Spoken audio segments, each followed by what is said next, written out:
ലിസണിങ്ങും റീഡിങ്ങും ഒക്കെ പാർട്സ് എങ്ങനെ ചെയ്യേണ്ടതെന്ന് പോലും അറിയത്തില്ലായിരുന്നു.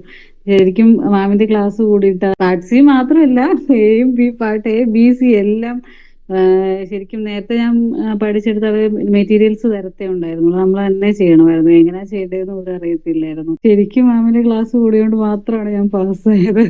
ഞാനും ഒരു മലയാളം മീഡിയത്തിൽ പഠിച്ച സ്റ്റുഡന്റ്. മാമിന്റെ ക്ലാസ് കൂടിയോണ്ട് മാത്രമാണ് ഞാൻ പാസ്സായത്. മലയാളത്തിൽ പറഞ്ഞ് നമ്മളെ മനസ്സിലാക്കി തരുന്നത് കൊണ്ടും ലൈവ് ക്ലാസ്സസ് ആയിരുന്നു. പിന്നെ പ്രത്യേകിച്ച് വേറെ പ്രാക്ടീസ് ചെയ്യേണ്ടതായിട്ട് എനിക്ക് തോന്നിയില്ല. മാമിന്റെ ക്ലാസ് മാത്രം അറ്റൻഡ് ചെയ്താലും നമ്മൾ പാസ്സാകുമെന്ന് എനിക്ക് മനസ്സിലായി. അതുപോലെ ലിസണിങ് ആണെങ്കിലും റീഡിങ് എ ഒക്കെ എങ്ങനെയാ ചെയ്യേണ്ടതെന്നൊക്കെ മാമിന്റെ ക്ലാസ് കൂടിയതിന് ശേഷമാണ് കറക്റ്റായിട്ട് ഞാൻ ചെയ്യാൻ തുടങ്ങിയത്. അതുപോലെ റീഡിങ്ങിന്റെ പാട്ടയൊക്കെ 12 മിനിറ്റ്സിൽ കംപ്ലീറ്റ് ആക്കാനൊക്കെ അതെല്ലാം ഒരു റീഡിങ്ങിന്റെ പാട്ടയൊക്കെ എങ്ങനെയാണ് വായിക്കേണ്ടതെന്നൊന്നും അറിയത്തില്ലായിരുന്നു.